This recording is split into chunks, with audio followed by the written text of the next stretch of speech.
The Too High Podcast is pleased to welcome to the show Mr. Derrik Klassen. Now, last week we had Stephen Ruiz of The Ringer on, and I did not do a good enough job of, at the beginning of the show, letting him explain who he is, who he works for, what's all his thing. Now, part of that is because I don't really like Stephen very much, but I do, however, like you, Derrik, a lot. So I'm going to let you start the show. We've already had you on the show a few months ago, but I'm going to start by letting you tell the people who you are, what you do, and just general Derrik facts.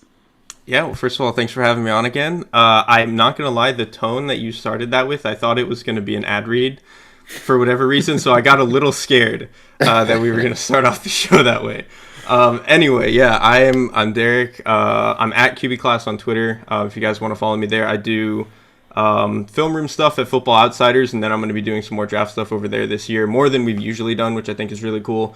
And then I also do some NFL draft stuff over at Bleacher Report with Nate Tice, Brandon Thorne, Corey Giddings. We're all going to be doing the draft cycle and stuff together. So I've got all the front seven guys. So that's kind of my deal right now. Yeah. He is also Football Twitter's favorite gamer. I think what do Mina Cons call you? S-tier? I can't say that about myself, but yeah, he's an S-tier gamer according to Ben Solak and Mina Kimes. Before we got to recording, Derrik was telling me that on his second monitor, so not giving us his full attention, but on his second monitor is a League of Legends game going on right now. So if we lose him for a bit, you guys know why. Yeah, I have a replay of KT Rolster Live Sandbox on. So that's. I don't know what any of these. I know KT Rolster because they are also sponsored a StarCraft team back. I don't know if they still do, but when I was big into StarCraft, that's I remember them. All right. So we're going to talk about coaching changes in the NFL and the conference championship preview. However, like you said, Derrik, you are doing the front seven for the draft for Bleacher Report. So, and we're going to have you back on to really get into the details of this front seven class. But let's start with little sneak preview, I guess.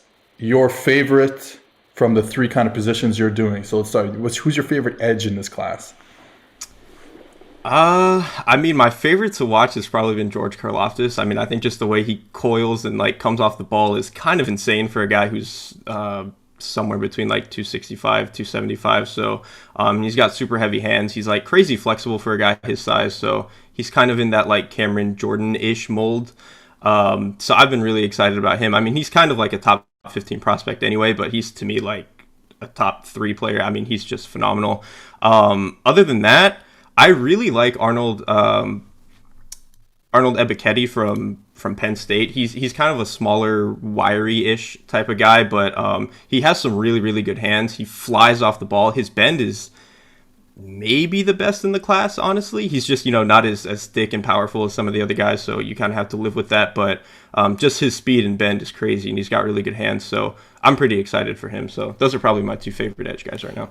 Now, for me, and I've honestly only kind of given a cursory watch to the guys who are at the top of the edge class, but to me, I don't really see any elite benders in this class. I see guys that have great length and are able to use their stab moves, their long arms. They have good get-offs, guys who can finish with power, convert speed to power. Do you see the same thing? Is this going to be a class where we get good pass rush production out of it, but maybe not that 2 super top tier guys, because we don't have guys that have the kind of hip mobility that we would expect out of the top of an edge class or franchise talent at that position? What I would say is that to me, the 2 best pure benders are, like I mentioned, Ebiketie and David Ojabo from Michigan. The problem is they just have deficiencies in other areas that don't make them elite. Yeah, they're kind of smaller guys. Not the biggest and strongest run defenders. Ojabo particularly, I mean, I think we saw down the stretch of the season, they were kind of taking him off the field on some rundowns, which I think is a little bit concerning. But I think they do kind of have that elite or close to it kind of bend. It's just they don't necessarily have everything else that rounds out the skill set for a truly elite player. Right. Do you want the people to get mad at you about your Aiden Hutchinson takes now, or when we have you back on the podcast?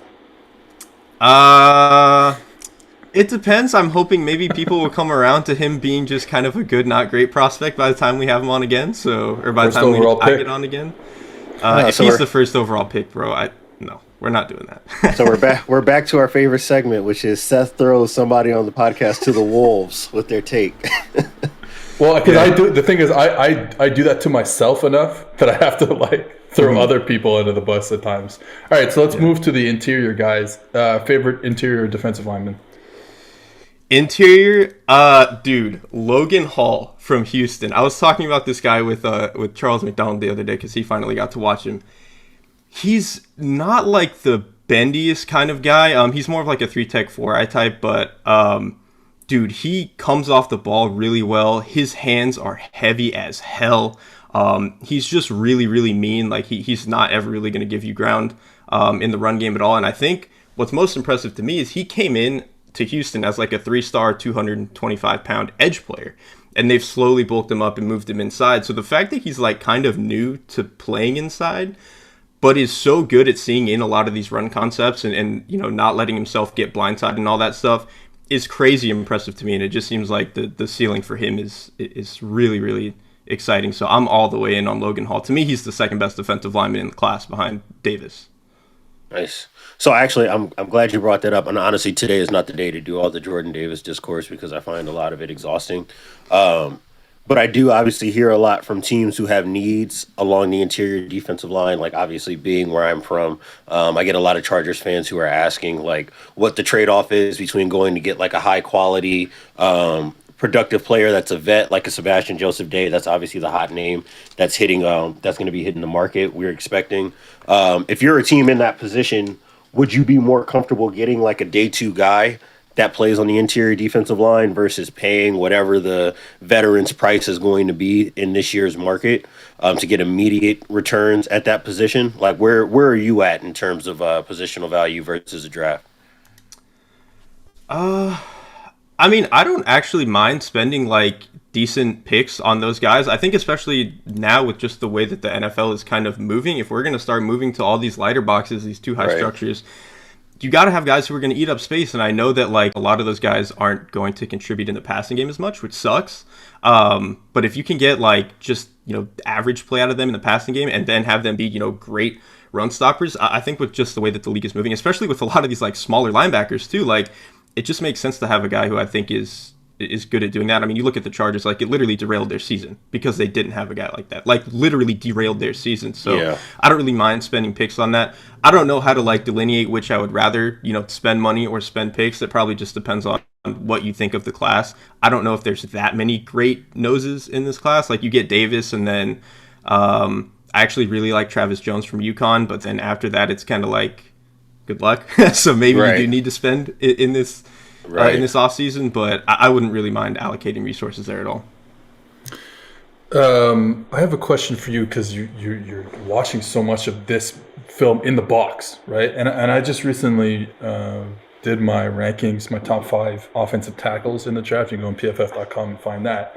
So the more I'm watching, the more I'm like, I have to throw away so many plays because you're getting all of these three-man defensive lines, 3 players inside the tackle, and then if you're getting a pass rush out of that, I mean, like you gotta. I'm watching these tackles play against a 4-eye, and I'm like, they're not pass setting to any edge rusher.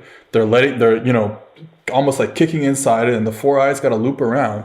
Like when you're watching these guys, especially these kind of interior / edge guys, and I think there's like kind of a lot of them as these guys go from high school to college and teams are trying to figure out where to play them based on their body type. But do you get like frustrated, I guess is my question. That's what I was feeling, how frustrated I was, and the specific one was watching Mississippi State's Charles Cross, where they got so much tight front in front of them, 3-man front, everyone in between the tackles, because it was killing Mississippi State in 2020.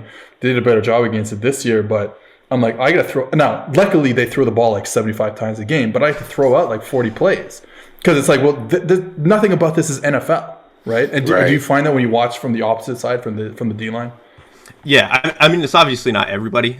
There's plenty of like normal defenses or normal reps that you're going to get, but like the one of the biggest examples to me is like Majai Sanders, the edge from Cincinnati. Like they play Right. him on or like barely outside the tackle on like half his snaps, and it's like, dude, he's like a wiry speed kind of guy. Like he's not going to play there in the NFL. Like that's Right. literally like these snaps aren't real. So you look at him in like some of his reps where he's like, right over the tackle, and it's like, he maybe doesn't bend as well as you want, but it's like he's never gonna line up there in the NFL, and if you are, you're making a mistake. So I think guys like him are really tricky to project for that exact reason.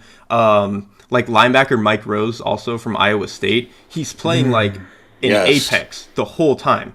And like Right. he's not going to do that in the NFL. It's like Dorian O'Daniel way back, a few years ago at Clemson. Like he's literally just playing in apex, and it's like that position doesn't really exist in the NFL unless you're really more of a safety body. Like so, I mean, reps like that. It's like we don't use linebackers in that way. exactly, and like the one guy that was supposed to do it, Isaiah Simmons, they don't even really make him do that. So like, I mean, yeah, from day one they were like, yeah, all that safety overhang nickel stuff. Yeah, nah, you're the Mike. Sorry. yeah. So it's like if he's not going to do it, I don't think this day 3 dude from Iowa State is really going to do it either. So Right. like, how do you project him more inside? So guys like that are tricky. Yeah, it's definitely very frustrating because then at that point, all draft stuff is kind of like projecting traits. But with those guys in particular, that's all you got. Like I was gonna say, I mean, this is something that I've talked to you and like our friend Justice Mosqueda and all the guys that we know that have worked a bunch on the draft about the linebacker position specifically because of the way the spread works in college versus the way that every other offense works in the pros. Like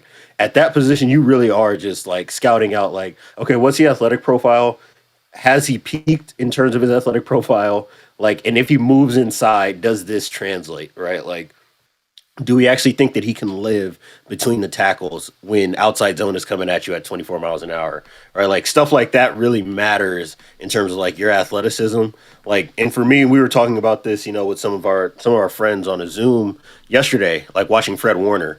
And like the thing I said to them was like, the one thing you got to remember about a guy like Fred Warner is that he came into college as a wide receiver. He's 180 pounds and 6'2". Like, so there was a certain amount of projection that goes in with that. Taking a guy who played something that was not linebacker at all and does not step into the building with that frame and saying, hey, you can take 40 plus pounds and not lose your 40 time, not lose your 3-cone, not lose your short shuttle. Same thing with like Roquan Smith, right? Which is somebody that we really liked coming out of Georgia. Like, we start talking about these athletic traits at this position. This is why it's so tricky, and I think why the discourse around some of these positions, especially up the middle of the defense between your interior defensive linemen, your linebackers, and your safeties, can get kind of like convoluted because I don't know if people exactly know how to project from one thing to the next because so much of this is about athletic profile versus like, can this person do X job that's completely different than the job that we're watching him do right now? I think linebacker too is the trickiest, like when you kick those guys inside, because like playing from depth at 12 yards, I mean, safety is obviously the guys that are going to most commonly transition to linebacker. Playing at depth where you can see everything versus playing at 4.5 4 yards, right? where like you're right behind like a defensive tackle to where like your vision's even more cloggy. Like it's just a completely different game, and that's why it's really, really nice when you can find safety types who can actually see the game pretty well from the box, like Chad Muma. He's a linebacker. I like him a lot, and he actually has kind of made the transition there. He was a safety back in high school, and so like you can see the value when those dudes can make the transition, but seeing the game at a lot closer, it's just different, bro. It's really hard. I just want to circle back to something that Diante brought up. We did do a Zoom last night with a bunch of our football buddies, and we watched some tape, and it was really enlightening. But the main reason I'm bringing that up again is because Derrik was invited and he thought he was too good for us and didn't show up. So I just want to put that out there. I'm just trying to beat Yakuza 2, okay? Hey man, you don't get to be football Twitter's favorite gamer by not putting in the work. All right? Exactly, bro. I'm living what I preach. All right, so let's talk about linebackers then. Just give me your favorite in this class. Yeah, I mean, I'm not going to give you one of the top 3. I think the top 3, Dean, Harris, and Lloyd is pretty obvious. Other than that, I really like Muma, who I just mentioned. I think his coverage skills are probably the best. University of Wyoming. Yeah, University of Wyoming. His coverage skills are probably the best outside of that top 3. But, like, his pursuit is really, really good. He takes great angles. He runs through all his tackles, which that's actually really hard to do, to like trust your athleticism to do that. A lot of guys love to stop their feet and shoot, and you miss tackles that way. Devin Lloyd does it. Christian Harris does it. Like, it's hard to not do that, and to have the confidence and athleticism to be able to run through your tackles, really impressive. So I like the floor that I think he brings. Other guy is Darian Beavers. I mean, he's like my baby KJ, right? I love him, dude. Okay, so Beavers is like one of the guys at the top of my list to watch, so I'm glad to hear super this. long arms, plays like an asshole, really good tackler, like, and he's really smart in zone coverage too. He's obviously not like, he's kind of clunky in the way that he moves. He's not the fastest guy, but he knows where he's got to be, which, like, that was the thing with KJ too. Like, KJ's not the best athlete. He just was better at being where he was supposed to be than you were. And I think that's kind of should be the blueprint for Beavers. All right, let's get off the draft and get into the coaching carousel in the NFL. You're recording this, Tuesday, Jesus. Recording this Thursday afternoon. So we'll get to everything that's kind of happened up to this point, I guess. And there was a couple today that happened. But we have to start with Sean Payton retiring a couple days ago from the New Orleans Saints. I mean, I guess I'll go first and just say that it's like weirdly not shocking, because I think there was a lot of, it's a lot of where there's smoke, there's fire type situation. And even though this kind of happened every year, and you can go back and find tweets of being like, Sean Payton is actually rumored to be the Dallas Cowboys head coach. He's rumored to be the Chicago Bears head coach. Now, there was really one interesting story, and I forgot where I saw it, about how he was really going to be the Dallas Cowboys head coach, and they had an agreement, and the Jerry Jones was going to trade for him, and Gail Benson was in agreement, and Loomis was in agreement, and Anthony Davis left the Pelicans, and Gail Benson and Mickey Loomis didn't want to do that to the city of New Orleans, in a 1 week span, losing Anthony Davis and Sean Payton. So like there was a lot of rumors to him like always wanting to leave, and certainly this last season when you're really not winning games, and he was going to leave after they lost to the Rams in the NFC Championship game after a super winning season. So I guess I'm not shocked. It was a great time as a Saints fan for 16 years, and like. It sucks that they didn't win a title from 2017 to 2020, but they were one of the top 3 teams in the NFL. So like whatever they did to change their fortunes from like those 7 and 9 seasons of 14, 15, 16, it sucks that the end result not there, but the process was kind of worked, and there was a lot of wins, and that was super fun. And then obviously I can go back and we can really get into my memories here, but like I'll never forget 2006 when they played Atlanta in the Dome and Steve Gleason blocked the punt. Like that is like, I mean, that's an all-time football moment, not just right. That's just like an all-time defining moment I always feel weird saying this, and I know and I shouldn't, because I'm talking to you guys, I'm talking to a bunch of sports fans listening, but it's like how can something I watched on TV, how can a sporting event be a defining moment in my life? But it is, right? It just is. That was the defining moment in my life. Tracy Porter intercepting Brett Favre and then intercepting Peyton Manning 2 weeks later, it's a defining moment in life. And all the wins and all the losses, the unbelievable heartbreak that came with the Sean Payton era, whether it was like losing to San Francisco, losing to Vernon Davis in one of the best games ever played, whether it was like the 4 straight basically last play of the game losses, 17, 18, and 19. Like, anyways, it was a fun time. It was a very fun time to be a Saints fan, and I learned a lot. I think I know who I am as like a coach and like an analyst because I got to watch Drew Brees and Sean Payton work together for 15 years or 14 years, whatever it was. But I'll get off this memory note and ask you guys who you think the next head coach of the Saints should be. I'll let you take that first, Derek. I mean, if they can just promote Allen, like, you just should, right? Because I think what's so interesting is, like, you were just mentioning how did they turn around their fortunes from being those 7 and 9 teams? Well, they figured out the defense. And who was responsible for that? Dennis Allen. I mean, obviously, they've, like, drafted well. They drafted very well, yeah. You still have to do that, too. But, like, Dennis Allen has been there for this defensive turnaround. And I think part of the reason they never fully won anything over the past few years is like that also coincided with like the decline of Drew Brees, which was kind of just like unlucky and that sucks. But like the reason they've been around near the top of the league for the past 5 or whatever years is because of Dennis Allen. So I think you just don't let him out of the building if you can. I mean, I think he should just be the guy. And like, I don't know if all we know about how to hire the next head coach is like what they've done as a coordinator, it's really, really hard to find anybody more qualified than Dennis Allen on either side of the ball. I was going to say, like, a bad franchise would hit this point and allow their defensive coordinator, who would very obviously be a head coaching candidate in any other capacity, to walk out the door. Like, you'd be a nut to allow Dennis Allen to walk out the door, especially given the fact that we know that they're in cap hell, and obviously people have been you're able to make salary cap issues disappear for a little while, but they've been doing that for a little while, and eventually the bill does come due, and I think that we're starting to see some of the attrition in the roster from that. And you need program guys in those circumstances, people who can develop, because they're going to have to do a lot through the draft. It's not going to be a big free agency or trade market for New Orleans. You keep the guy that you know can lock down at least one side of the ball, if nothing else, and then you try to build it back up from there. Like for Dennis Allen's sake, I would hate to see him take on another situation that's not ready-made to succeed, like the way that it was in Oakland when he was a head coach there, because I do really want to see him get a chance to work with a clean slate. But if I'm New Orleans, I'm paying whatever the market price needs to be in order to retain his services and make him the head coach. I just don't know. There's no way you can replace him this late in the cycle, and who you'd be competing with, like the Giants. We'll get to the Jaguars. Some of the places that still have not, the Vikings, some of the places that still have not made head coaching hires, they're going to be paying premium prices because they're all interviewing and targeting the same people. You don't want Dennis Allen out there raising his price and really making it painful for you.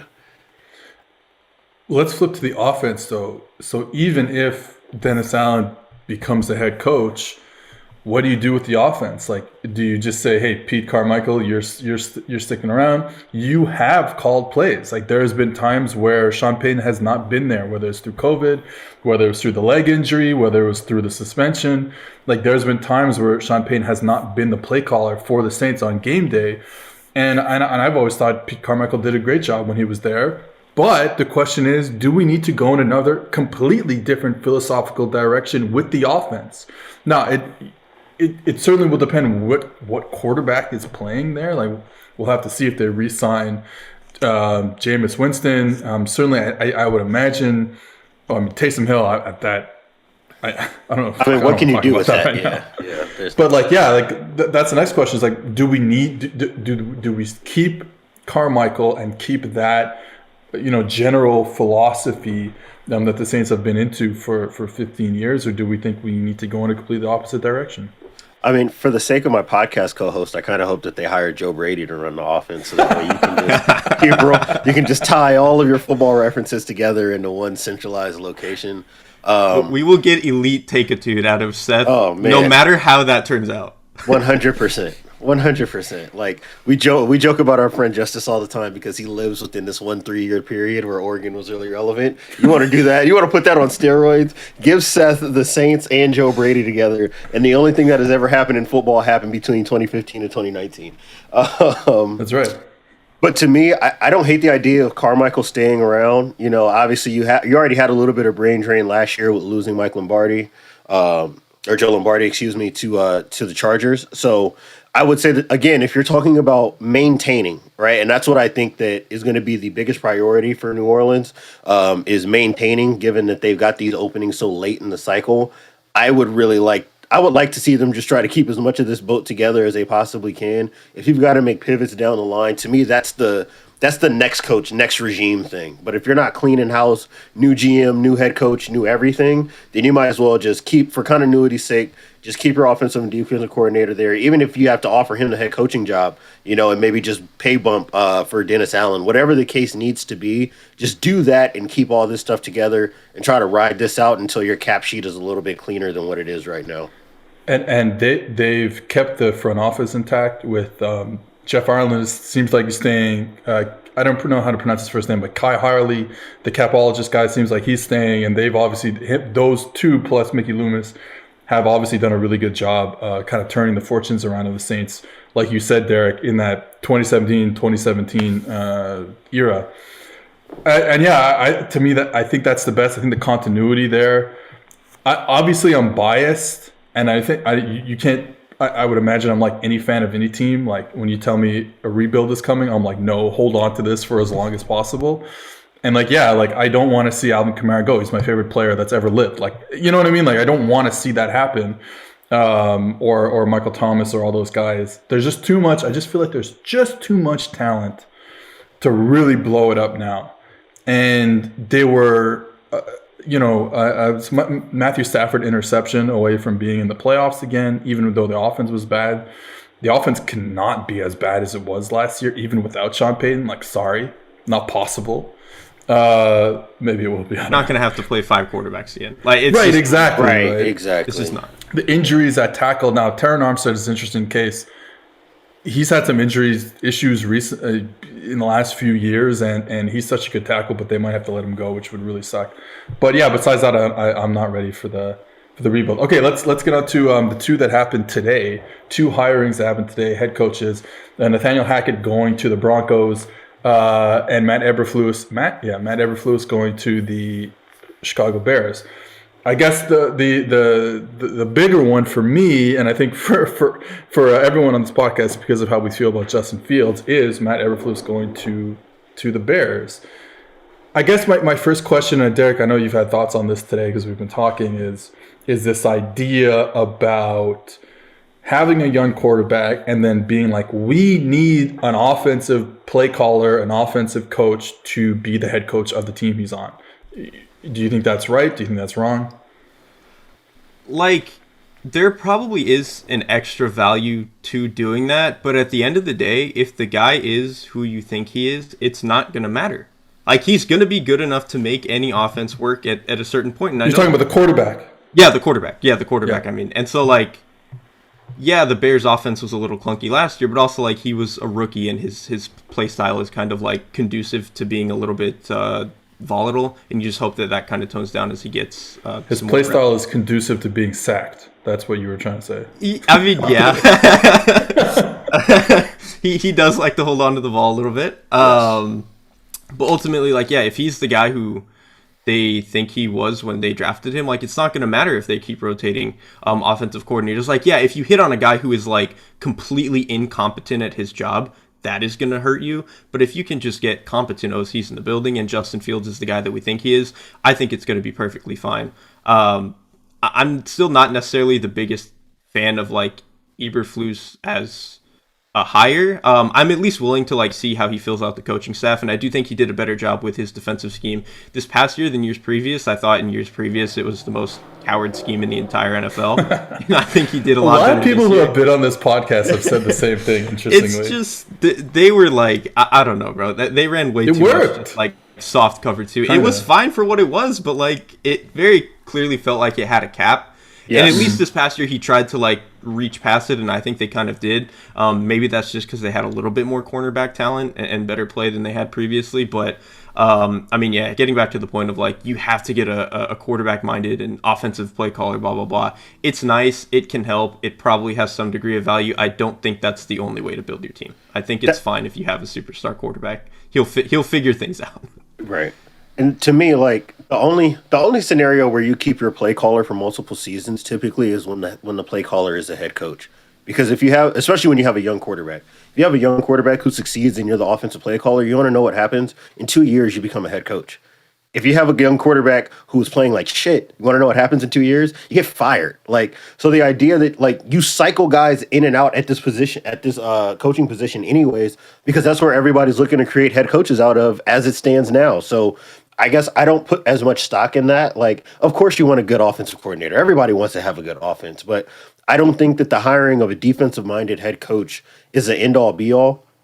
And the one thing that I will say for certain that does give me some pause is the early reports that he's going to go get a guy that worked for the Eagles, you know, basically like trying to dig deep into that, like, Frank Reich tree. Like, I don't know if I love that. Like, and I've, you know, I think Derek has been around or spoken to me enough times, like, with how I feel about the coaches that were on that 2017 Eagles team that won the Super Bowl. Like, and I think that what's kind of been demonstrated is that off of Doug Peterson's staff, it was basically just him and Frank Reich that were doing the heavy lifting with the offense, and the rest of the guys are just kind of like around and know the system. I don't think that it carries over the same way you could say for like a Shanahan tree guy, where like it's like system based play calling basically, or like series based play calling. So if you kind of have a general understanding of the way that we want to call this when they do this, we want to do this when they do that, that to me makes a little bit more sense when you start digging deep down the tree than the Andy Reid, Doug Peterson guys. So I do have a little bit of pause with that. But if we're just talking like general idea, if nothing else, what we saw in Indianapolis was, to Derrick's point, we saw them play very soft in coverage. We saw them basically play to just not give up any explosive plays under any circumstances on the ground or through the air for like early in his tenure. And in the last couple of years, when we see that they built up some pretty good talent up front, all of a sudden he started cutting guys loose a little bit more. You saw a little bit more pressures. We saw a little bit more aggression in coverage and a little bit more trust of their guys. So, again, if we're talking about building up programs, building up an organization, I'm willing to listen and see what this looks like, especially on the defensive end for them to take it away from Justin Fields, because they tried to retread. We can't get Vic Fangio, but we want to get the closest thing we could to it. And I don't think that Desai was terrible, but they have talent holes. They just have like some major talent holes. And if you have major talent holes, you want to know what kind of defense really, really helps. One where you just get in a 4-down lineman, you play soft coverage behind it, and we say we're not giving up any big plays under any circumstances. Like that, you can kind of fake your way to being at least league average under those circumstances. So, I'll be optimistic for at least, the time being. I also think what the role of the offensive coordinator has changed. And I think we'll talk about that. Not that I know this very in detail, but we'll talk about that when we talk about the Broncos head coach hire. But there's no more. Now, you made a good point about the Eagles compared to the Shanahan McVay people and LaFleur people. It's become less about one guy controlling the whole thing.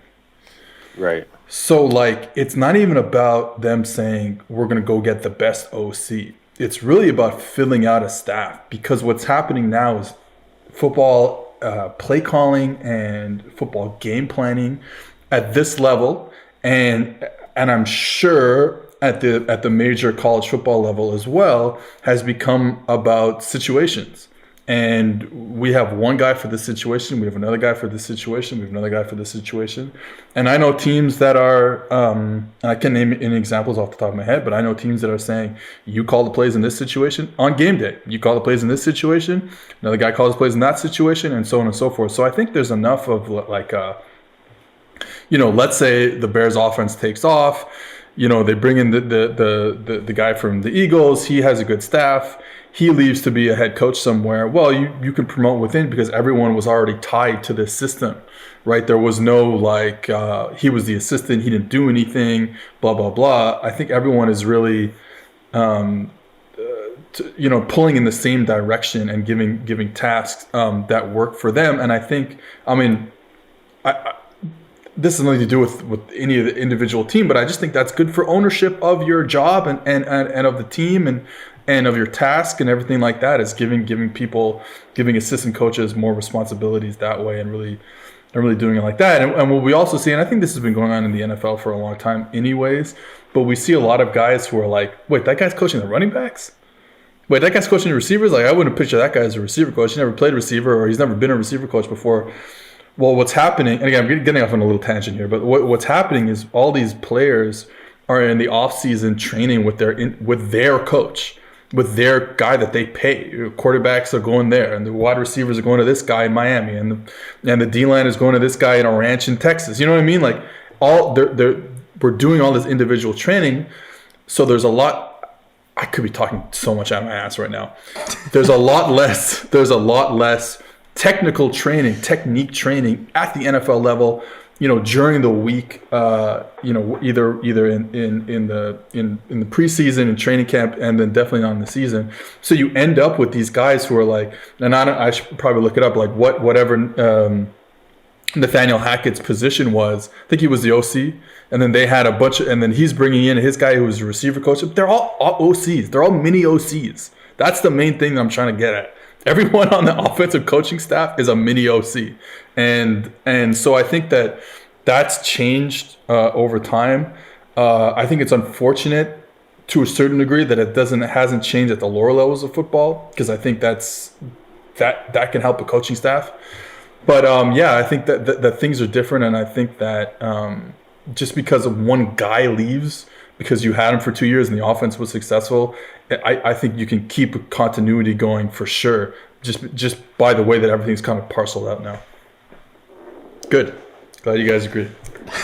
I mean, I think that's especially true if the guys that like would be next in line for that position are like younger guys who don't have as much experience in other types of systems. Like if you have I don't know, so like the opposite example would be Tennessee with Todd Downing. Like he's had experience doing his own thing for a long time, so like it's not the same when you try to just punch him into this whole kind of Raheem Morris even with the Rams. Like it's not the same when you do it with the veteran guy. But if you have a younger guy who's been your an offensive assistant and then a quarterback's coach for 3-4 years with you, kind of like a Mike McDaniel or something, it's a lot easier to just bump him up the ladder because he's been your guy the whole time. He knows exactly whatever LaFleur or whoever was ahead of him has been calling the whole time. Like that's all he knows at that point because he doesn't have enough experience to know otherwise. Right.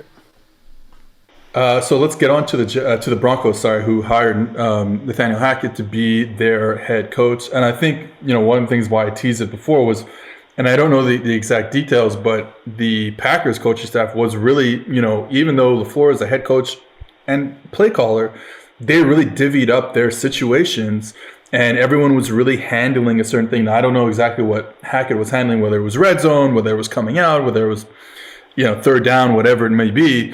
So he's the head coach of the Broncos now. Your guys' thoughts? I don't know. I think it was very obvious that they were going to go offense. Yes. Because they just had it just been too long now, too many cycles of them going through head coaches on defense and it not working. Now, it had nothing to do with the fact that whether Fangio or Vance Joseph was a bad coach. They just couldn't find the quarterback, unfortunately. And honestly, if they still can't find the quarterback, then Hackett's not going to work either. But anyways, I'm getting a few years ahead of myself. Your thoughts on Hackett and the fit here in Denver? To me, the way that I'm looking at this is just very basic because I don't know how much of a feel I have for who Hackett is as a coach. Just like what you were saying, like it was very obvious. It was telegraphed early. As soon as basically we knew that Fangio was on the hot seat, that they were going to look in the offensive direction for their next head coach. So I'm not surprised that it's Hackett. Again, we start talking about those extended coaching trees, somebody who has that kind of extended connection to the Shanahan tree, which we know is spread and worked in a lot of places.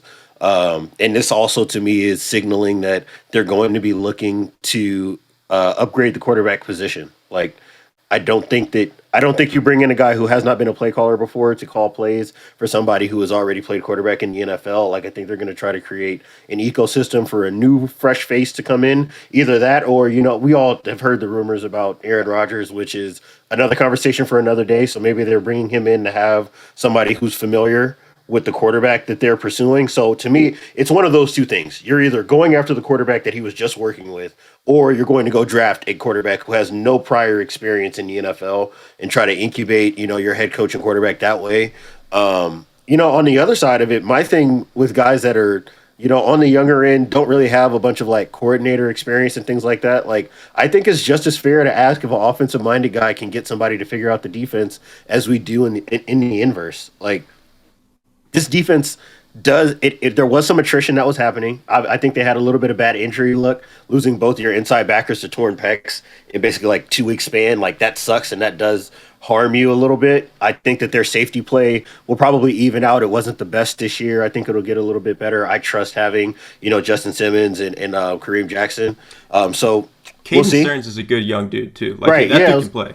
They have some interesting pieces, and I liked what Fangio was doing. Like, to me, I'm kind of interested to see, like, is some of the progress that they were making and turning over some of the vet spaces that they had in the young guys is going to be continued under the next regime. Because I like Chubb. I like all of the young pieces they have. I obviously think very highly of Justin Simmons. Like, you can, and Patrick Surtain is probably like my favorite rookie in the NFL right now. So you can do a lot. You can do a lot, but that does not mean that this is like an unfuck-upable position. Like, you can absolutely go wrong with the defensive coordinator hire. So I'm really interested in looking at that. And then obviously from there, it's just, what are you going to do in the offseason to address this hole that you have at quarterback? Yeah, I think too, like with defense, like to me, defensive, like the difference between like a defensive guy needing to find an offensive guy versus an offensive guy needing to find a defensive guy is that on offense, like if you have stars, the goal for the guy that you're bringing in on offense is to just make those stars work as much as possible. And you have to do a little bit of like fixing, you know, the issues that you have elsewhere, but it's mostly about how do I make my stars good. Defensively, I think it's the opposite. It's how do I get the guys who are ruining my stars to not ruin my stars? Like, how do I fix all these holes?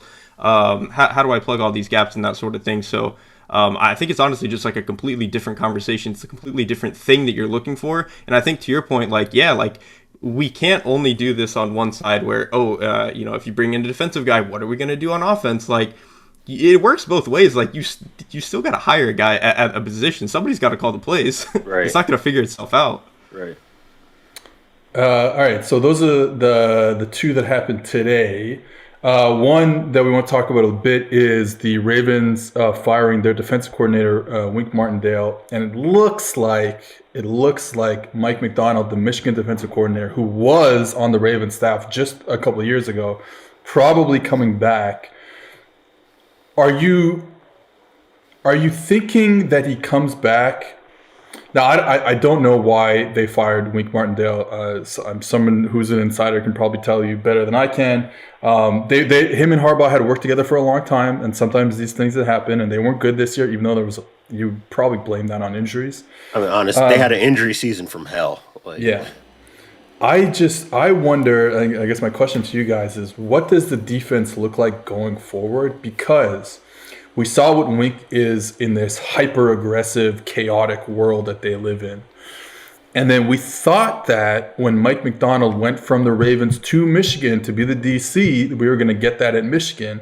And instead, we got a more, I know sound isn't the right word, but like a more sound, let's say whatever sound. I don't mean it the way that maybe you think I mean. It's coming across right.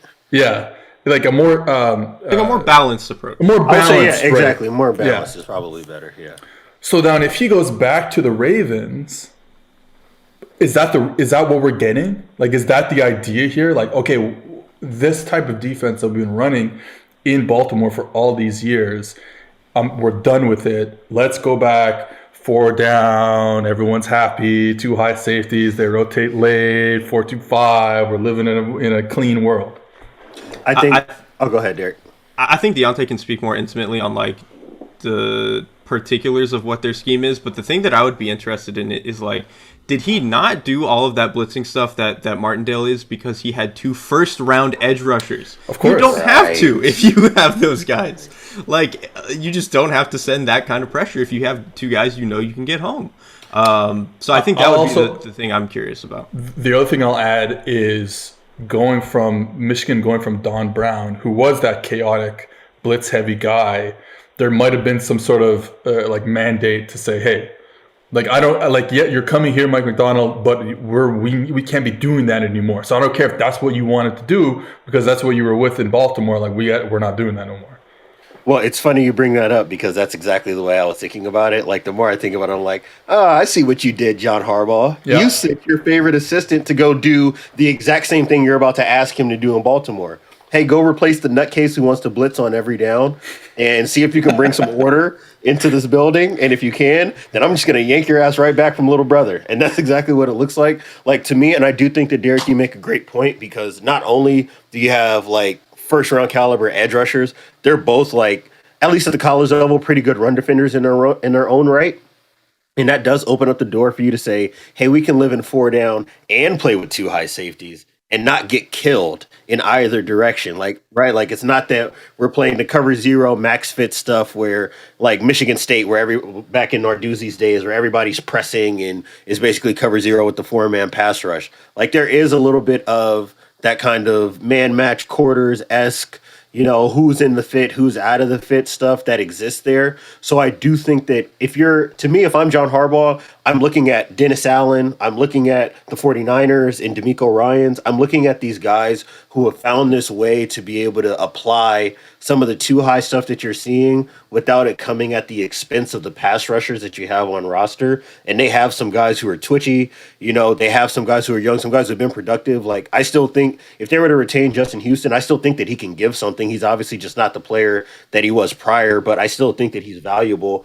And they got young athletic backers. Like I would like to see, I can understand having a Patrick Queen and saying for a guy that's as athletic as he is, and that we've seen when he plays downhill is at his best. That's his best college tape by far. We really haven't had an opportunity to do that because they're so blitz heavy. That means you're asking your linebackers who aren't blitzing to cover for everything else that's happening in the defense. I think that going to this kind of system allows you to probably get a clearer picture of what you do and don't have up front. And then, to me, the rest of it is like, hey, let's get our DBs healthy and then see if we play with the split safety stuff, whether or not that actually helps us out in coverage. And then if not, then maybe you can address that position later. But I do think that this will help some of the issues that they had up front, especially in the second half of the season where the bottom kind of fell off. The Jaguars keep dicking around. However, I think we are assuming that we're going to get a Byron Leftwich coach Jaguars team. Now, who the GM is probably remains to be seen, but it seems like it's going to be Byron Leftwich, and I think a lot of people like this fit. We don't know exactly what type of offense he is going to run, but I think a lot of people. When I say a lot of people, I mean our friend Nate Tice likes the Byron Leftwich fit with Trevor Lawrence. I do too. However, I keep thinking about this, and I'm like, man, I almost want to give Trevor Lawrence more of a spreadier type of attack rather than that downhill, play action, get vertical type of game. And I say that only because if Trevor is the type of quarterback that I think we all think he will become, man, let him move in the pocket. Right. Let him be free in the pocket. Drop back, 6-man protection, 5-man protection. Let him move. That's his best trait. His movement in the pocket is one of his best traits, if not his best trait. And I think you can be a little spreadier, and be able to get the job done, because I think that utilizes his best trait. Now, if he's just an elite player, if Trevor becomes an elite player, it don't matter. It doesn't matter. That's kind of what we're talking about. Like, it don't matter. Put him wherever. But so like, as much as I like the Arians Leftwich offense, and especially as they've incorporated some of the Patriot stuff, which you would imagine he would also bring now that he's been involved with him and Brady. I love that offense. I just think I'm okay with him being a little more spread. I would kind of be cool with anything, and I think that's kind of just like Trevor Lawrence, is that he's just that good that it's like you can kind of fit him into almost anything. I don't think you want to make him like super spread Patrick Mahomes. I think there is like a limit to where you probably get diminishing returns there. But if you can get closer to like the way that like Frank Reich can kind of blend spread stuff with some of his more power stuff. Ooh. Like, that's ideal to me. Sure. Like, that's where you are stealing the take right out of my mouth. And it's funny, like, and obviously, like, these two are just going to be linked for their entire football lives, no matter what. But to me, if you take what I think the Bears are trying to do with Eberflus and the right guys, and you take what the Jaguars are trying to do with Arians and Fangio, and you swapped them, I'm like over the moon with both situations. Like, I would love to see Justin Fields in a very downhill, vertical, will max protect, get you all these over routes and verts. Make Justin Fields Carson Palmer who can run. That's how you make him that good. Like, that's what he's going to do. You throw those 10-yard outs, those dig routes, take shot all the, plays.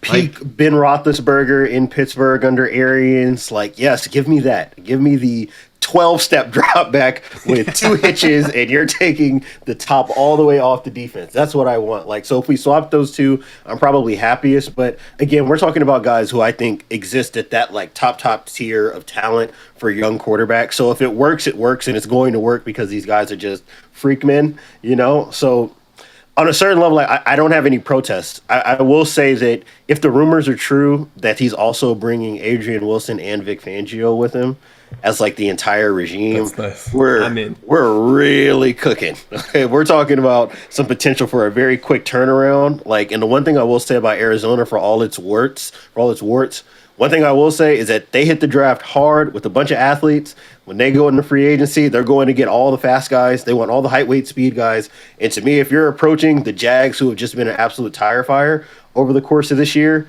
just hey, we're just going to go get all the freakiest guys that exist right now, and we're all just going to take the top off of defense, and we're blitzing every down. That's another approach to saying, hey, we at least have an identity on both ends of the ball. So I'm really interested to see if that's how this works out. You know, we'll see, you know, whether or not they're able to close this deal with Byron Leftwich, but it does seem like all indications are that this is going to be closed and the entire regime is already coming in the door. I feel like they might have to take a psycho approach too, particularly on defense, at least for like this next year, because like talent-wise on the front, dude, they don't have. You ain't fixing that in a year. They have Josh Allen. That's it. That's it. Nobody else should be starting in the NFL on that defensive line.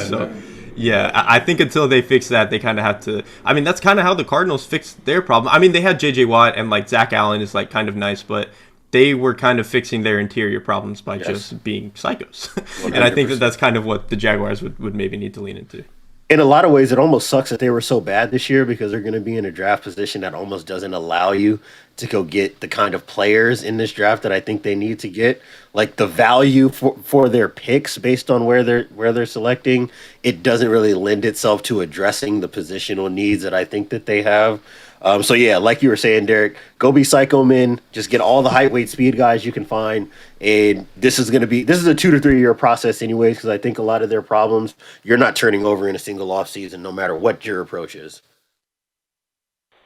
Last one is actually Dan Quinn going back to Dallas.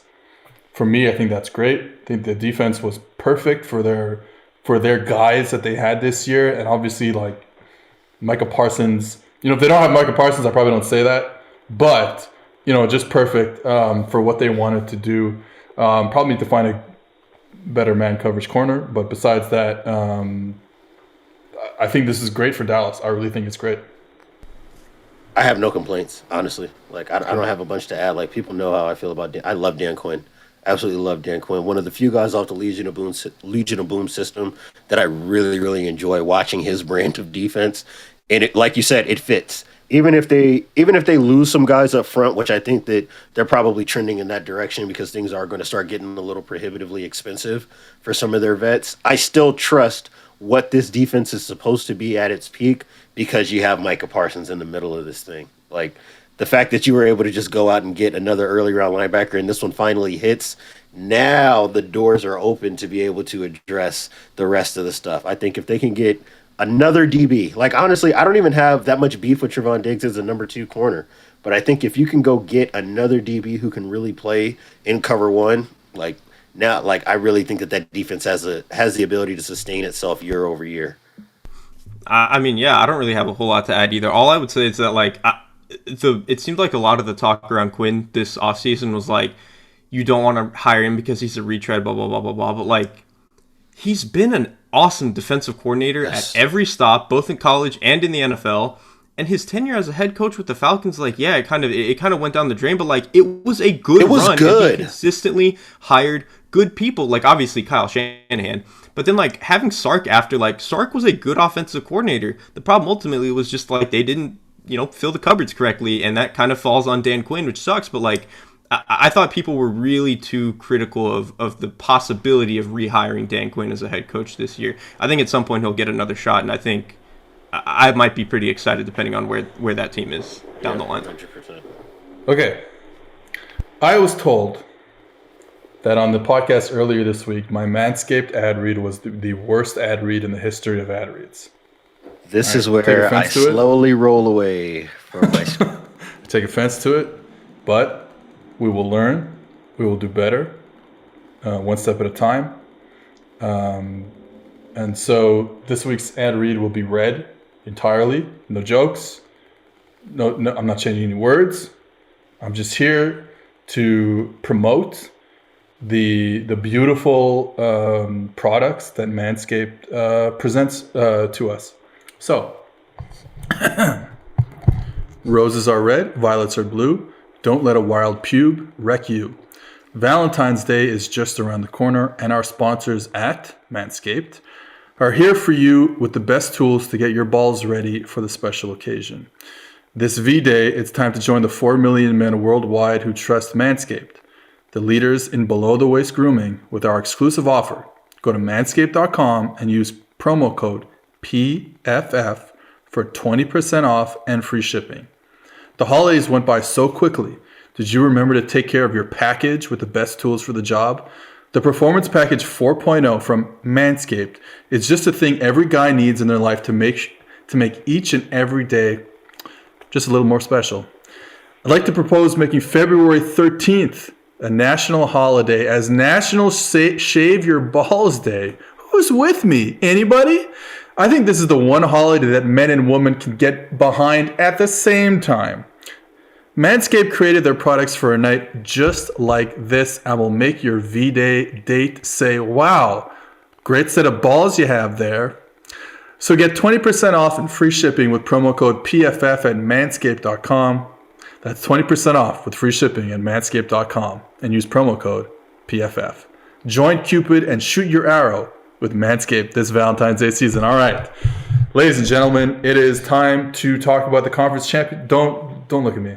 And I hope you weren't looking at me when I was doing the... No, I'm very glad that I had the LCK games on currently. For the people who listen to this podcast with headphones in, I'm so sorry that you get that sound beamed directly into your brain. Nobody deserves to have to hear that. Conference championships.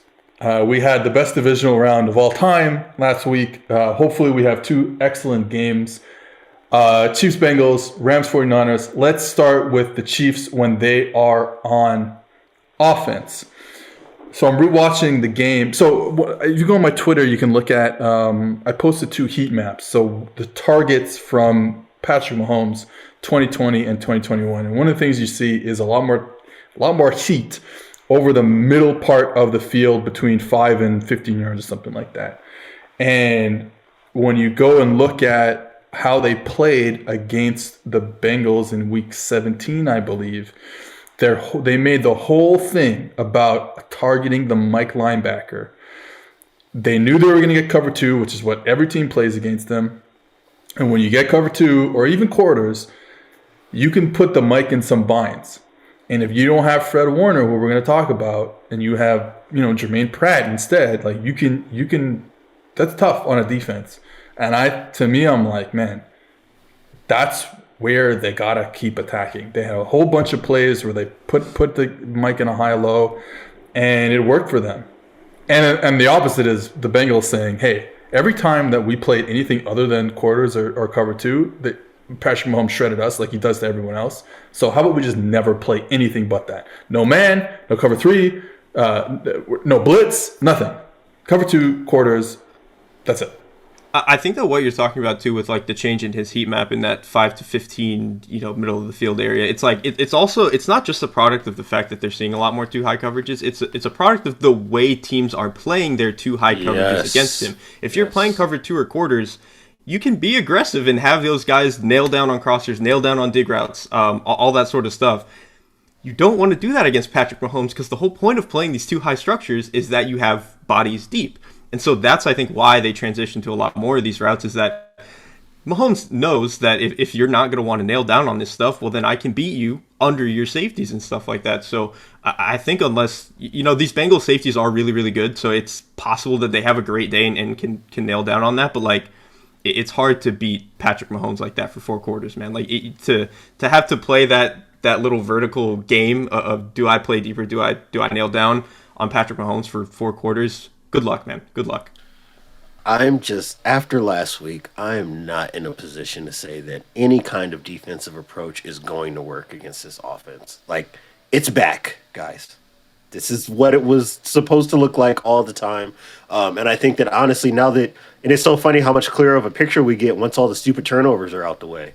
It's like, oh yeah, if you're gonna make this offense throw the ball shorter, all that means is that now you got to go tackle Tyreek Hill in space, and he's probably working underneath against your poor safety or your poor overhang or your Mike backer if it's Travis Kelce, and I'm gonna take that matchup 100% of the time. So I will say that, like, especially if they're not able to generate pressure, like uncomfortable kind of pressure, not just flush the guy out of the pocket, because it's not enough against Patrick Mahomes to just make him bail out the back door of the pocket. If you are not actually able to get a body near him to affect his platform on the throw, then it don't matter what kind of coverage shell you're playing behind it, because he's always going to be able to create enough time, and he can throw off platform so well that he can get the ball to his two best guys against whatever coverage shell you think you're going to play. There was one play in the Bengals game, the Chiefs-Bengals game, that had me worried going forward, because they basically, I think they were running that classic Bills play where they get the two guys kind of crossing deep and then there's a post run on the outside. And you know, the Bills had done a good job when they got man coverage to get one of those two crossing routes open. You know, the safety leans one way, we throw the other way. The safety leans, you know, in a one-high defense. What you saw in this game, and it happened in one play, and I think Mahomes actually got sacked. But if you had time, what happened was the first safety has leverage on the first deep crosser to his side. He jumps on it. He nails down like you're talking about. The opposite safety has leverage on the crosser that's coming from the slot on his side. He nails down on it, and it leaves a post with pretty good leverage on the cornerback on the backside. And you that you know what I mean? Like, Mahomes will hit that. Like, obviously, right? We know that. He's too good to not hit that. So that scares me a bit. I think that what you're saying about getting him to the ground, I mean, this has been a theme for the past couple months on this podcast, talking about, hey, like, all these new quarterbacks, like, gotta get them. They will make plays against you if you do not rush them correctly and get them to the ground. We saw it against Buffalo. And obviously, you know, you know I'm talking about the NFC Championship game with Bryce Young 2 months ago. So you gotta get these guys to the ground. One of the things that's changed, I think, also in the Chiefs' offense that I think has been really cool is, and I don't have the numbers in front of me, and I wish I did.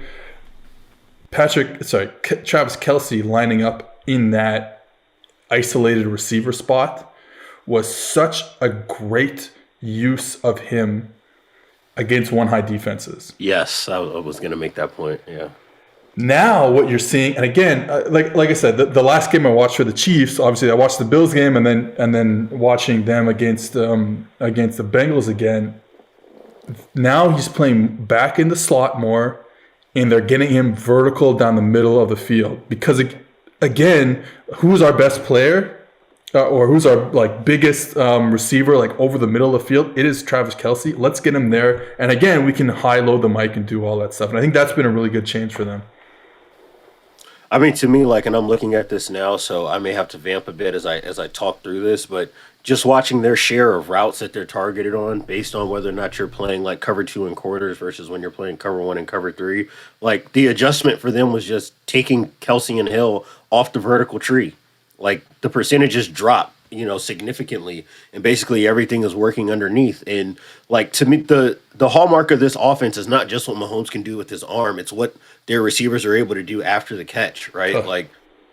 And we obviously see the ultimate manifestation of that in that ridiculous touchdown to Tyreek Hill at the end of regulation in the Bills game. But to me, bringing them down to that intermediate area, like Seth was talking about. Now you're not only giving some relief to your two best players, you're also letting your quarterback know that I'm not going to put you in a position where you have to beat this defense with your arm. And that to me is a big, big change in what they did when they finally caught heat again in the second half of the year. And then obviously we saw that last weekend against Buffalo in the second half in particular, that ability to just say, hey, you want to take away the verticals? Fuck it. Have it. We'll take everything else underneath. And their guys are just good enough with their improvisational skills once they get the ball in their hand to be able to create the offense to make up for the fact that they're not as vertical and not as explosive against these split safety defenses. So, Derek, I guess the one thing I would pitch to you, kind of turning the page and looking at, Cincinnati's defense, what does the pathway to success look for them if it's not going to be by coverage? Like, is there enough in personnel? Is there enough in pass rush? Do they have a pathway that's not going to be them having to outscore these guys? I mean, personnel in the back end, no. Like, they have good safeties, and I trust Bates in particular. He's been red hot since the start of the playoffs, but, like, you know, Cheeto Awuzie is nice, but, like, their corners, man, I just do not think they're going to be able to run with these guys. They're just not. Because even so like... don't. Split cover 2. Yeah, exactly. Like that, too. That's but, all they can do. Even in space, though, like, if you get these guys in space with the ball in their hands... It's bad news. Is Awuzie going to be able to catch tough. Hill or Hardman even? That's the thing. It's like their tertiary players are incredibly fast too, and they're really good in space. So like I think that's going to be the biggest problem for them. So I think it kind of has to be a pass rush thing. And I'm going to steal a take here from, I don't know if it was Ben or Mina or both on their podcast that they did recently, but like the difference between what we saw last week with the Bills is like they're a finesse front. Those dudes are speed rushers. They're shooting through gaps. They're trying to get like directly to the quarterback. 100%. When you have Mahomes, who's like a really good athlete for his position and has a great feel for that, he's just going to get out of the pocket like he did all those times in that game.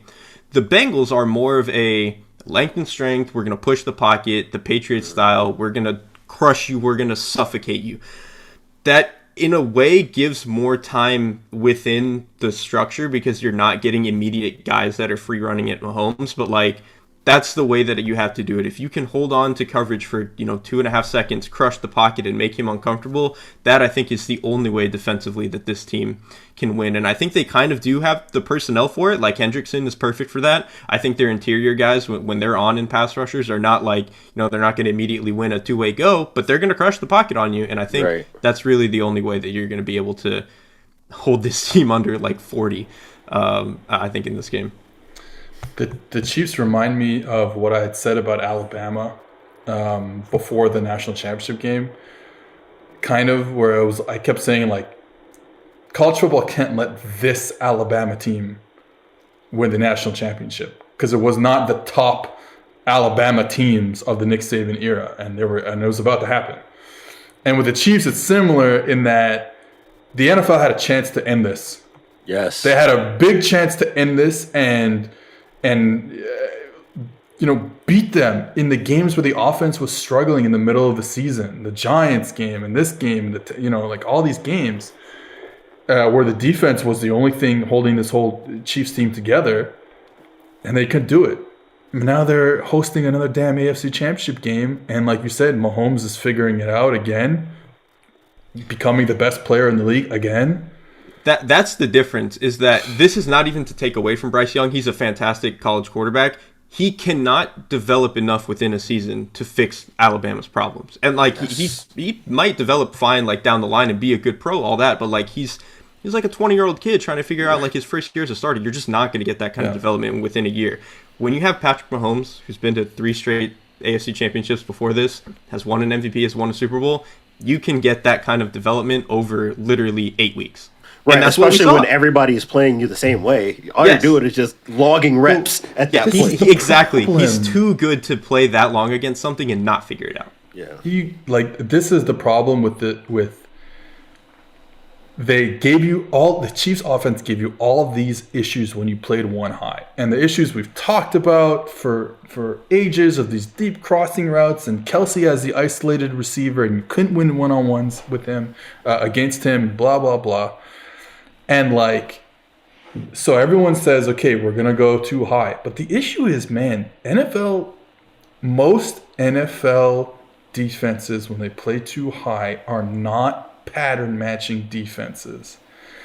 And there's a reason for that, because they're so afraid, and we've talked about this, me and Diante, a lot, and I don't know if this is entirely true, but most NFL defensive coordinators are so afraid of accidentally, quote unquote, getting Travis Kelsey or getting a slot receiver, getting Tyreek Hill matched up against a bigger body. Because it's all about matchups. But you can't play man against them because they're too good. You can't play cover 3 against them because they're too good. And now you're seeing just a lot of cover 2. A lot of straight-ass cover 2. And it took them some time, but now, like I said, and like you said, Derek, they're figuring out this. And the only way to, honestly, like I'm not saying go play man match cover 2 or man match, cover 4 stuff, unless you play dime. right? But then you don't want to play dime because their offensive line is so much better than it was last year. So they're just, again, I mean, you're NFL had right. a chance to What end you're this. describing is that now everybody is right back having the exact same issues with stopping this offense that they did. It's just now it's out of split safeties instead of single high. They did this in half the season, man. This shit is it's fake. It shouldn't be happening. Okay, let's flip over to, we don't have a lot of time left. Let's flip over to the Bengals offense when they play against the Chiefs. You know, I hate to drill this down to a very simple thing when it comes to the Bengals offense. But you guys know what I'm about to say. If they can hit outside shots, whether it's back shoulder or over the top to either Higgins or Chase, the offense moves. The second they can't do that, it's a player's offense. It's not like a system offense. It is a player's offense. They are calling plays to get the ball to a player. It's not Shanahan ball. Like, it's not like we're doing, this equals this turns into that. No, they're calling. Yeah, they're calling numbers. So what happened against the Titans last week couldn't happen. Didn't happen. And the Titans do a lot of good things on defense. They had some really funky rotations to get into too high to deal with those, to kind of essentially double the outside receivers while taking some stuff away in the middle the way that they were rotating. And then obviously the pass rush. I wonder if there happens to be a defensive coordinator in this NFC Championship game who also likes to do similar things. You know what? Rewatching that one in week, the Bengals offense versus the Chiefs, there were a lot of opportunities to take one-on-one shots. They did it, and they completed them, and they won the game. So you got to take it away somehow, and you got to get the pass rush going, which they can because the Bengals offensive line is fucking just disgusting. To me, if I am Steve Spagnuolo, you will never see me playing with the single high safety ever again against Joe Burrow. Sorry, buddy. But you like, to me, and this is why, while I think that this will be a very entertaining game and you can sell me on it being competitive and maybe even Cincinnati having an opportunity to win late, but the Styles making fights thing is just so particular to me when you're talking about the Chiefs, especially against the Bengals. Like, when I watch the Bengals play, there's nothing that makes me think that Steve Spagnuolo is losing sleep as far as I can't run my best stuff against this. Like, a lot of this spread out, I want to be vertical stuff is exactly what Spags likes to see when he trusts that his offense is going to go give him 28 to 35 points in a game. So I'm almost more interested in whether or not Zach Taylor is going to be able to make games ugly in the ways that they've won so far in the playoffs. Like, to me, the roadmap is to play the exact same way it was against the Raiders and the Titans. Like, even if it's got to be ugly as hell, and obviously you don't want your quarterback being contacted as much as he's been so far in the playoffs, but you just got to be able to grind away possessions and points. Honestly, to me, this is not a shootout game. And I'm sure that there are a lot of people, especially Cincinnati fans, who are looking at this opportunity to get back to scoring and doing what we do best. I don't know if that back and forth is what you want. And I honestly don't trust, and this has been me all year, so maybe I'm just an idiot and I'm just going to have to bow to, the reality of what's happening. The bad variance game is coming. It's been coming all year. I'm not calling it to happen in the conference championship game, but I would not be shocked at all if the same way that it's been, in the first half of the Titans game and what it was in the second half of the Raiders game, where you just can't get any of those downfield connections. I wouldn't be shocked if that happens this week. I also just think that Spags and this defense is more capable of pushing the scale of volatility into their favor than the past two defenses that the Bengals have played. Because if we assume the Bengals are it's like a coin flip offense. You're getting sacked or you're getting 30 yards. Right. But if you're the Chiefs and you have Spags, who is consistently really good at getting pressure looks, really consistently good at getting into funky too high looks and really making the quarterback think a half second longer than he wants to, you're tipping the scale of volatility in your favor. And I just have to imagine that, having already seen Burrow, Spags is going to have something up his sleeve where this is going to be really, really hard for the Bengals offense. Yeah, I think it's a tough one. I wouldn't be surprised if they played a lot of 7-man protection, tried to get that 9 doubles going, throw it up on the outside. Yeah, this will be the week for CJ Uzomah to stay in the backfield with Joe Mixon all day. Okay, before we get to the NFC Championship game. Just a reminder that if you want a chance to win the ultimate game day feast, whether it's football success or financial savvy, winning starts with asking us questions. Would you like to know what it's like behind the scenes with Al Michaels on Sunday Night Football? How about a need to know for your financial future? Western and Southern is teaming up with PFF's very own Chris Collinsworth to share insights that can help put you ahead on both your financial and fantasy scoreboards. Every submission earns you a chance to win the ultimate feast to celebrate football's favorite Sunday. We'll cover your catering up to $2,500, coordinate your order from a restaurant near you, and have it delivered on February 13th, 2022. And don't forget to check out the Chris Collinsworth podcast and Western and Southern's Instagram for answers to the best questions each week. Submit your questions at westernsouthern.com/feast. westernsouthern.com/feast. And if you're watching on YouTube, check out the link in the description below. Okay, so NFC Championship game. Let's start with when the Rams offense has the ball. Week 10, I believe, they play the 49ers. This is, I think, the first week without Robert Woods. OBJ just trying to figure it out. You know, his first game, there was a lot of Ben Skoranek in that game. Disgusting. There was not a lot of Tyler Higbee, which we've seen recently. So I kind of I look at that and I kind of throw that out. And then they came with this real Rams team came. They invited the 49ers to SoFi Stadium in Week 18, took that big lead, and just squandered it. 17-0 lead, squandered it. Do we think that there's a continuation, especially the way the 49ers defense has looked from that second half in that Week 18 game against the Rams? Do we think their success continues through the Cowboys game, through the 49ers game, into this week?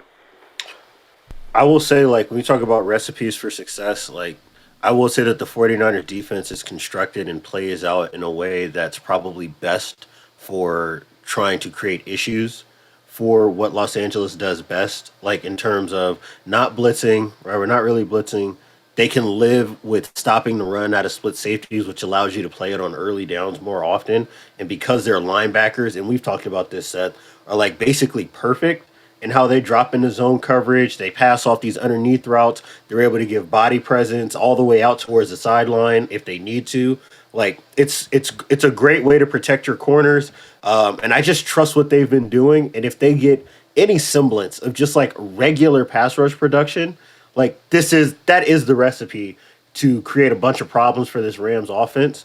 So I am kind of interested to see how that plays out. A lot of this to me is going to come down to not just what Nick Bosa does, but whether or not you can get that Arden Key performance. Can you get Eric Armstead, especially, against their interior linemen, creating problems in a way that that the Rams haven't seen a whole bunch of. Like, I thought that they handled Tampa Bay really, really well up front. Even on the pressures that they gave up, they weren't always like high quality pressures, and Stafford was able to work pretty comfortably. And then what we know of Tampa Bay is that they bring pressure, and what Stafford's been doing is just busting up blitzes left and right. So if I'm San Francisco, I'm walking into this game feeling like, hey, we're in a position to do the things that have worked throughout the season. It's not going to take some wild changeup in order to make it happen. So for that reason, I do think that they're going to be able to compete in this basically from start to finish, because I don't think that LA is going to have the same kind of ability to get explosive plays the way that they were able to, in the divisional round. Yeah, I mean, I definitely think, like you mentioned, the Week 10 or whatever, the first time they faced, that game's not real. And then the second game was obviously a lot closer. To me, kind of like you were mentioning, Diante, it just comes down to the front, man. And I think to me it's like twofold. In the pass rush, I think they're going to be able to get home. Bosa's going to be able to get home. And then I think I trust their interior guys a lot. The thing is, too, compared to Tampa, San Francisco's defensive interior guys are a lot more explosive. They're a lot faster. Yes. That's not to take, like, the Tampa Bay guys are good at what they do. Yeah, they're great. They're fantastic. It's just a different kind of thing.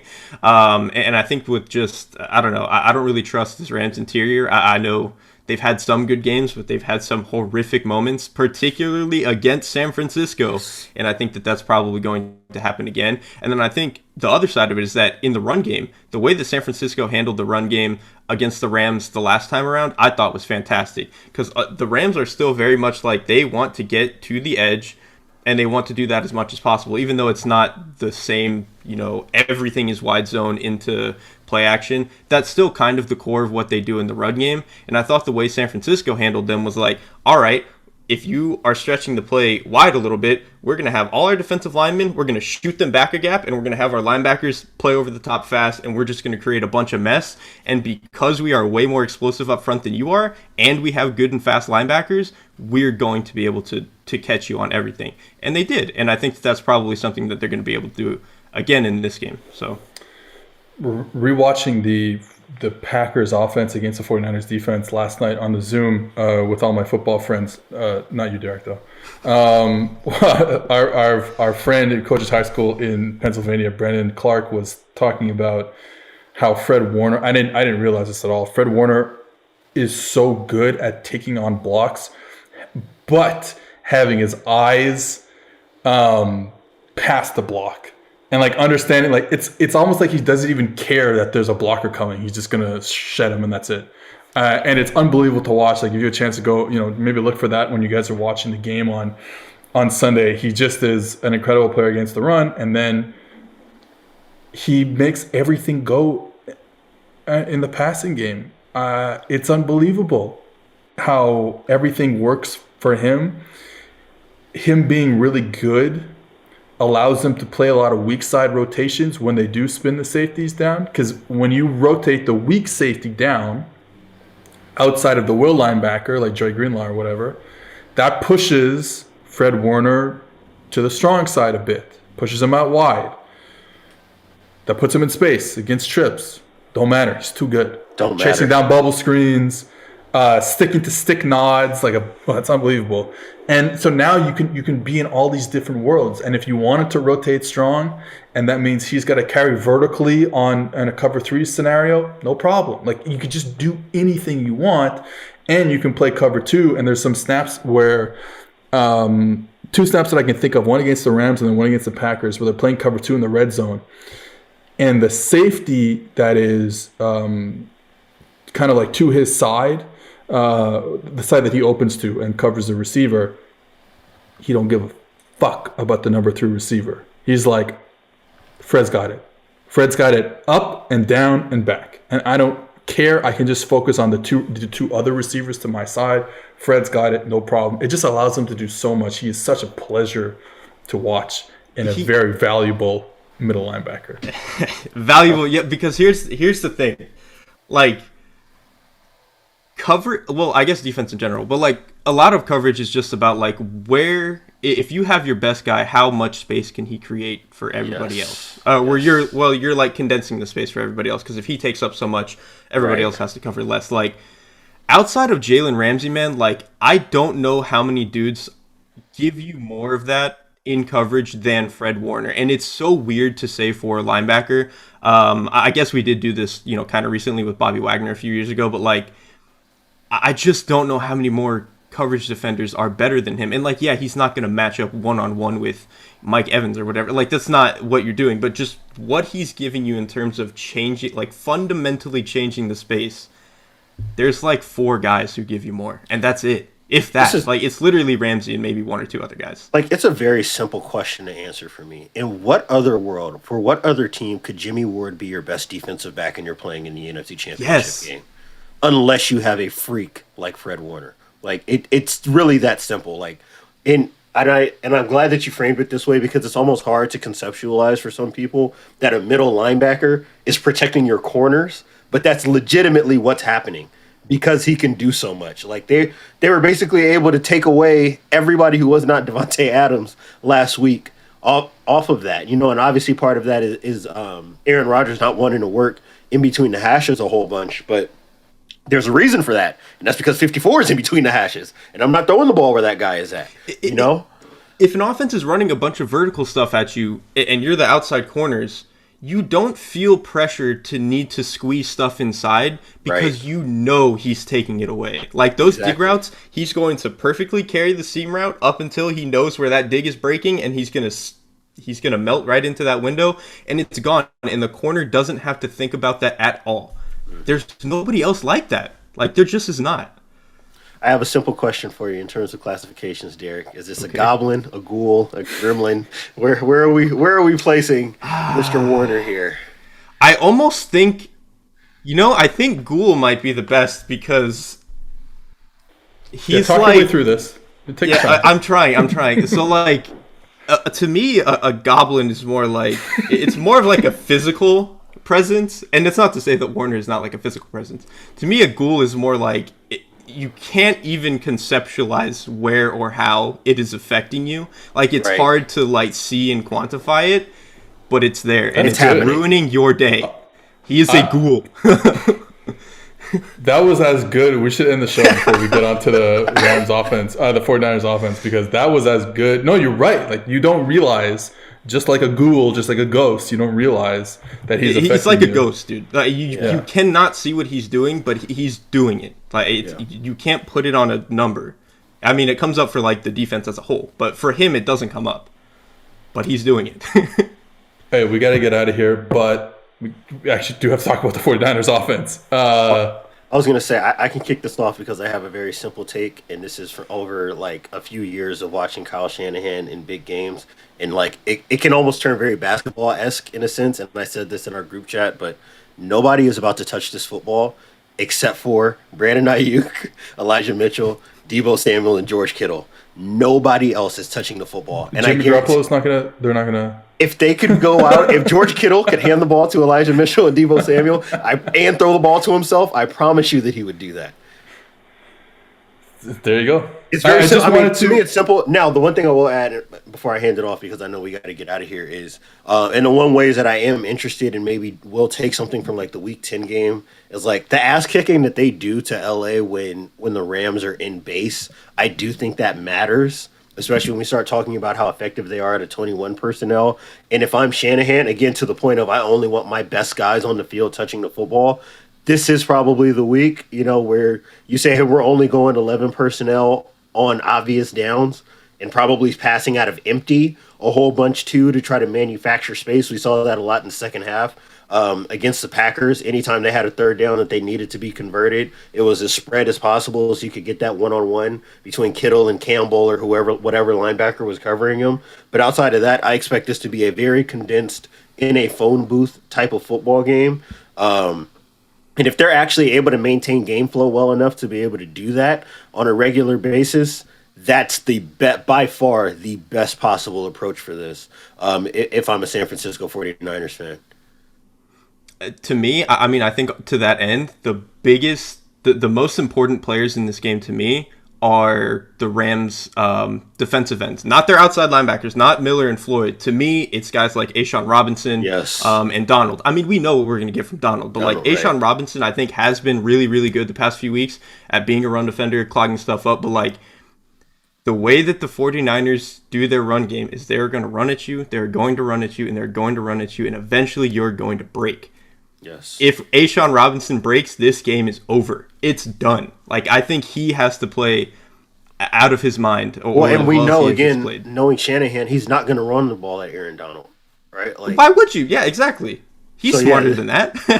Yeah, I'm probably not running the ball at Aaron Donald. I'm probably not going to run the ball out where Von Miller can get hands on it either. So, this is going to be one of those A'Shawn Robinson, hey, we're hitting the C-gap every play, and you better be able to close it, or otherwise they're going for 7 yards to carry again, Well, guess what kind of defense opens up the C-gap?